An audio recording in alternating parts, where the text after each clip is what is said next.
Let's dissect a kidney. It is a goat's kidney.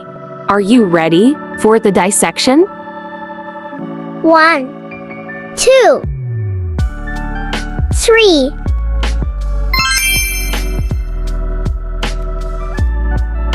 Let's learn the kidney's anatomy.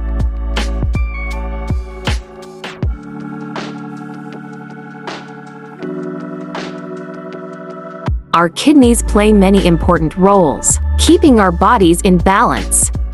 They remove waste and toxins, excess water from the bloodstream, which is carried out of the body in urine. They helped to make hormones to produce red blood cells, and they turn vitamin D into its active form, so it's usable in the body.